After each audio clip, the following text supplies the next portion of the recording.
What's up, everybody? It's your girl Barbie J here with the recap and review of Tyler Perry's White House comedy drama, The Oval, Season 6, Episode 6, Power Play. And people were playing with their power up in this episode. But before we get started, please do not forget to subscribe to the channel, like the video, write a comment and join the conversation, and share the video because sharing is caring. Now, this episode starts off with, how the last one ended with Hunter, Jason, Agent Isaac, and their four men, showing up into the Oval. And they catch Victoria and Eli off guard. Yes, they do. And they are scared like crazy. So those guys with the guns, they got those red dots pointing at Victoria and Eli, and they're real nervous and stuff. And then there's all this back and forth communication between Hunter and Eli and Hunter and Victoria. And then Hunter goes, "You're not going to say hi to your son?" And Jason said, "Don't you say nothing to me. Don't talk to me." I said, "Oh, Lord." She's like, "Jason." He's like, "Oh, please." I was like, "Oh, my goodness." So anyway, Victoria denies trying to kill Hunter by poisoning him and telling him that he's delusional for even thinking she would do something like that. She would never hurt him. I was like, "What?" So she got mad and got up, called herself she gonna leave. And he told her, "Biatch, sit your A back down." And she said, "Make me, mother effer." And he snapped his finger like that. And some guy came over there, bust her upside her head, knocked her to the floor. I said, "Oh my goodness." And the only person that moved was Eli. "Why'd you have to do that?" He said, "Look, Skippy, you next. Keep it up." And he was like, "What do you want? Can't we talk about it? Can't we discuss it?" And he said something about, "And what about him?" Pointing to Jason. And Hunter told Jason to take over. And he told him, "We're going to go to the news and we're going to tell them what you tried to do, how y'all tried to kill me and you and my mother and all this stuff." And he said, "I did not. I'm the one that tried to help you. I have proof." He said he had the video and everything. And Jason was like, "You're lying." And Hunter was like, "He ain't gonna believe you. And he said, "I got proof. Me and my wife, blah, blah, blah." So I don't know if he's gonna believe him or not. But then they went to the next scene with Bobby and his stupid self in the parking garage, and Max is trying to give him to realize that he's being tracked by using code. He's giving him code and stuff.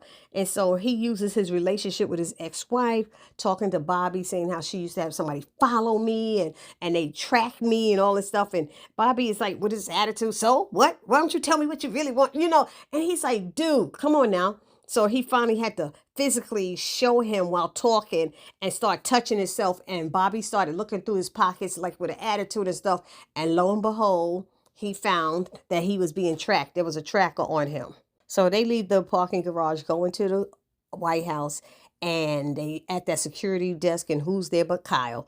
And Kyle tells Max that he's on the president today and tells Bobby he's on the first lady. He said, "I didn't get that message." He said, "Well, he wants you to do it." He said, "Why would he want me to do that when he accused me of sleeping with her?" He said, "I don't know, but that's what you have to do," or something like that. But we know this is Kyle being messy, and they got a tracker. He's the one that put the tracker on Bobby. So Bobby's like, "I don't answer to you." And he said, "But you answer to him." And when they turn around, Donald comes in with Lily and stuff, and what's going on here and stuff. So then Donald said, "Y'all not going to speak?" Talking about Lily and Bobby. And she said, "Hello, Bobby." And Bobby was like, "Hello, Miss whatever Donald's last name is." And he walks out. But at least he knows now that he's being tracked or whatever. So he needs to make sure Simone knows so she don't do nothing stupid or say anything stupid. Then Donald looks at Max, tells him to, don't he have somewhere to go? And he left.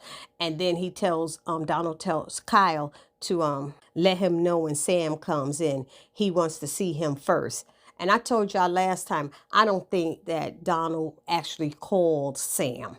I think he was lying to the president.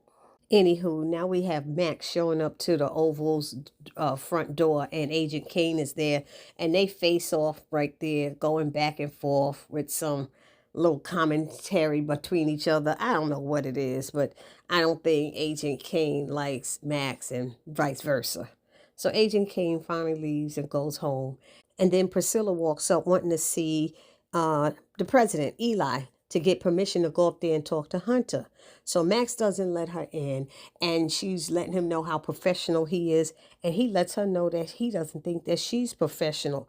And she's like, excuse me, and he tells her with her behavior, going after Bobby and then flaunting it in front of Sam when the White House is under so much stress, and he asks her to lay off and stop doing it, and she claims that she has, which we all know she's lying. And then she asks him to not tell Sam about this because, and he jumps in because you want him to keep going down this hole and being upset and stuff. And he tells her, you know, it's a dangerous game that she's playing, and she says she's aware of it and will stop in due time.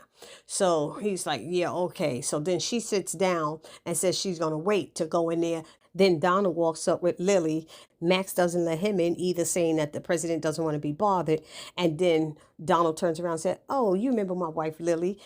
Priscilla. He said, yes, she had the same Bobby. She's like, excuse me? You know, he's just an idiot. So he left, and Priscilla left too. He gave Priscilla permission to go upstairs and talk to Hunter. So now we have Dale sitting in a car, and he calls Alan. Alan's annoyed that he keeps calling him, and he wants to tell him something. He said, I told you about this before. You can't tell me this stuff over the phone. Oh, but I could tell you this. And he's like, what? And he's going to tell him that the butler stabbed his father and killed him in front of me, and he thought that was something that he could tell over the phone. Didn't he tell them last week that he wasn't going to say anything, and yet he can't help himself? Dale is losing his damn mind. Talking about the wife is in there buying up all the alcohol, to my Nancy, and then she bought him a car and all this stuff. I just don't get Dale. He said he's not going to say a word. So now they going to have to take him out. I'm ready to take him out for just even telling that over the phone, as private as that is. Oh, Dios míos. Anyway, so Alan hangs up on him and goes into Donald's office because Donald called him, and Donald's asking him to get them coffee. And Lily said, excuse me, has he flirted with you yet? And Alan's like, no, ma'am. And she said, oh, it's coming. And Donald's like, oh, we going to do this right here in my face? She's like, do what? But I'm sorry, Donald, you started this mess. When you saw Priscilla, oh, I think y'all share the same Bobby. Then when you saw Bobby, oh, you two are not going to speak. You just had to make sure that everybody sees each other and says something to each other. Come on, messy Donald. So Lily starts talking to herself like, why am I here? Why am I doing this? And he's like, because I said so. She said, no, why am I in this relationship with you? I was happy before you and all this stuff. So anyway, he tells her to do something about it. And she said, I think I will. He said, didn't you try before? She said, I did. She said, but I think I'll try again. And this time I'll succeed. So now we're over at Eli and Simone's house, and Bobby's there, and he's checking himself, and he realized there's another bug on him, and he goes, shh. And that's when Simone comes down, and he tries to stop her from talking by writing her a note, letting her know that they're listening to him and be careful what she says. So they start talking, saying, I don't know why he sent me here after accusing me. And she's saying, yeah, after Sam told that lie about us, I would never cheat on him. I've been nothing but faithful to him. So they go through this whole routine, and she finally say, where's my husband? He said, well, I'm going to take you to him now. So they leave. So now we have Kyle walking into Donald's office while Lily is sitting there, and he wants to give him information. And he says something about what he was listening to, and Lily asks, what are y'all talking about? And he said, oh, how deep we could go or something like that. She's like, you're disgusting. So she gets up and walks out and closes the door. But it looks like she's in Alan's office. But as she's there, all of a sudden, she could hear everything that they're saying in there. And I said, if that's Alan's office, then Alan could hear everything that Donald will be saying. So anyway, Kyle started telling him about everything he heard Bobby and Simone saying, but he said, I saw Max and Bobby talking earlier. I'm pretty sure that they know that they're bugged. He's bugged. So Donald's telling him that's not proof what he got so far, and said that Eli wants to know for sure, so he needs him to stay on it. Then he tells Donald that he was listening in on Alan's conversation, and he heard that Richard, he's like, who's Richard? The butler. The butler stabbed his father, and the guy on the phone was telling him that. I said, how come he keeps saying the guy on the phone? How come he doesn't know it's Dale? Or does he know it's Dale, but he doesn't want to give up Dale's identity because he wants to get with Dale? How about that? That's what I'm thinking. But I'm pretty surprised that Donald is very intrigued about this information and he wants it. It's like some type of security or insurance, he kept saying, because he said something about Alan because Kyle asked him, does he trust Alan? And he said, yes. And then he said, that's BS because you don't trust nobody. He said, you're right about that. But he said he trusts Alan more than he trusts Lily. So anyway, Donald tells Kyle that when Sam comes in, I want him to see me. I don't want him anywhere near Eli. I said, didn't I tell y'all? Didn't I tell y'all he was lying? What is it? Why doesn't he want Sam near Eli? I did tell y'all why I thought Eli wanted to see Sam, because he wanted to compare notes about Bobby. And maybe they both want to go after Bobby together for messing with their wives. That's what I'm thinking. Y'all put it down in the comment section what y'all think. So now we have Miss Nancy being real stupid. Okay. Nancy is giving away all of Richard's money and giving people, she don't know, $100 bills, and she flashing around and throw it all up in the air so everybody could do it. She done cashed out his savings and gave it away. And she gets in the car with all the liquor with Dale, and Dale's like, Miss Nancy, do you really think it's wise to do that? And she's like, what? You saw him stab his father right in front of me. He said, no, I really didn't see anything. Yes, you did. So she's telling him, he said, but why are you giving away all the money? And she's like, look, just drive me to the bank. That's not all the money. I want to go get the rest of the money and cash it out and give it away. And I'm like, she's being real stupid. I don't know why they have her being this dumb. And I don't know why Dale is being this dumb. But I'm already tired of both of them right now. So now we see Sam. He goes into the kitchen and lets Richard know that it's done, and that the last thing he needs to do is talk to that kid, Dale. I was like, it's too late, Dale, and opened up his damn mouth and told stuff. And Richard's like thanking him, thank you so much, you know. And then Lily comes into the kitchen and she needs a drink. So she's like, what's that? And she goes over and grab a bottle, and Richard's like, that's cooking sherry. And she didn't care. She held her nose and tossed that bottle down. And then Sam is like, can I help you with something? She said, no, like, mind your business, Sam. And Sam's like, okay. So he left, and Richard seemed to be scared to be alone. And she asked him, are you scared of me? He's like, no, ma'am. You know, so she's like, where's Bobby? And he's like, I don't know any Bobby. She said, yes, you did. You full of ish. She's like, the tall, dark, handsome thing. He said, sorry, ma'am, I don't know any Bobby. And then all of a sudden, Alan comes into the kitchen asking about where's that coffee. And I'm sitting there going, Alan left before Lily to get the daggone coffee. How is he just now getting to the kitchen when Lily went into his office, was listening to the door all that time, and made it to the kitchen before him? It makes no sense, y'all. It just really doesn't. I just had to laugh. But then Lily says, Alan, I need to ask you something. And he said, yes, ma'am. And she goes, how do you deal with him and Kyle? Talk about Donna and Kyle. And she's putting her fingers together like them having sex together. And he said, I don't know what you mean, ma'am. Is there anything I could do for you? She said, yeah, can you put some arsenic or something in that coffee for him? Ma'am, you don't want to do that. You know, she said, yeah. She said, why not? You know, he gets on my nerves. She basically want to kill him. She said, you ain't got something to kill him, a knife to stab him or whatever?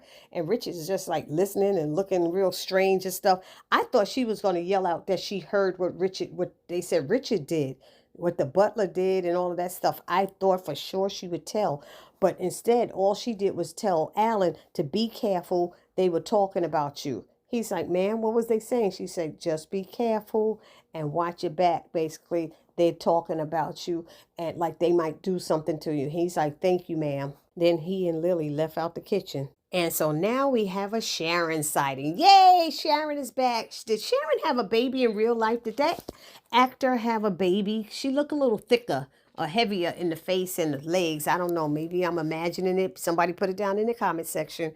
But anyway, she calls Miss Nancy's phone because nobody's answering the door. Dale answers. He's being real funny and suspicious. She's asking about, have you seen Kareem? She's asking, why is he with Miss Nancy answering her phone? He's telling her, she's like, oh, y'all coming back here? I'll just come around the corner since you're at the bank around the corner. He's like, no, we'll just come there. And I'm like, what is wrong with you, Dale? How do you know it's not going to take long? If Sharon could walk right around the corner, she could have been there. He don't know if Miss Nancy going to say, no, take me somewhere else.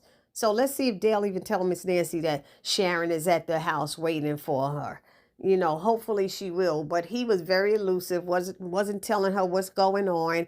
And I just thought it was strange. And the fact that he does know that Sharon was with the police and he lied to Miss Nancy and didn't tell her the truth, that really was strange to me. So because he said a lot was going on, Sharon was like, well, I'm sure Miss Jody can't wait to tell me what's going on. And he said, well, Miss Jody is out of town. So Sharon said, okay, I'll sit here on the steps and wait for y'all to come. And now the episode ends with Donald getting a phone call from Hunter, who is sitting there in the Oval Office smoking a cigar, and he's like, Mr. President, how are you doing? And he's talking about acting like he's here to serve him. He said, no, Donald, baby, you like to play both sides of the fence. He said, do you know what the punishment is for treason? I said, uh-oh. And Donald said, of course I do, sir. Death by execution. And Hunter said, well, I kind of like the hanging. I'm kind of old fashioned and prefer the hanging type thing. And so he was like, sir, I'm here to serve you. What do you need? Whatever it is. Donald trying to play, like he said, both sides of the fence. So Hunter asks him, what was the plan? He wants to know what was the plan for them to take over the government or whatever they was trying to do, overthrow the White House. And he said, sir, let me just come and talk to you. He said, I'll be up there in a minute. He said, can you look at your phone? Are you looking at it? He said, sure I am. He said, what does it say? Where am I calling from? And he checks and he realizes that Hunter is calling from the Oval. And he says, oh, this must be a mistake. He said, no. But at the same time, Donald is texting somebody like real quickly, just texting. I don't know. It's probably Kyle or letting them know could get to the Oval right now or something like that. I don't know. But anyway, Hunter tells him that he's about to have him a old-fashioned hanging or something like that.